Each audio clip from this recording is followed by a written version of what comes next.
पुराण के अनुसार यमदूत जिन पापी आत्माओं को यमपुरी में दक्षिण दिशा की ओर से ले जाते हैं, उन्हें रास्ते में वैतरणी नदी का सामना करना पड़ता है।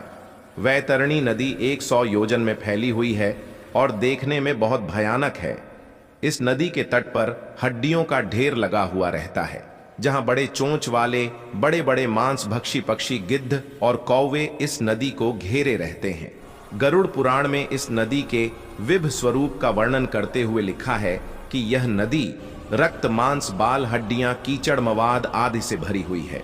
इस नदी में पड़ने वाली हर आत्मा असहनीय कष्ट पाती है। पापियों को देखकर यह नदी क्रोधित हो जाती है और भयानक रूप धारण कर लेती है, जिससे इसका पानी गर्म बर्तन में रखे घी की तरह खोलने लगता है और पापी आत्माओं को इसी खोलते पानी से होकर आगे जाना होता है।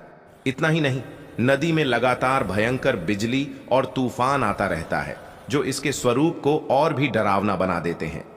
यह नदी विभिन्न प्रकार के जहरीले कीड़े, घड़ियाल, मगरमच्छ जैसे मांसाहारी जानवरों से भरी है, जो लगातार पापी आत्माओं को काटते और उनके मांस को खाते रहते हैं।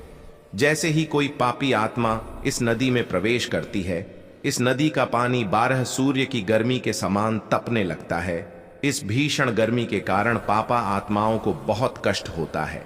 वह यमदूतों से बार बार प्रार्थना करती हैं कि वह उन्हें उसे नदी से निकाल ले, लेकिन दूत उन्हें भाला से मारते हुए उनके बुरे कर्मों को याद दिलाते हैं।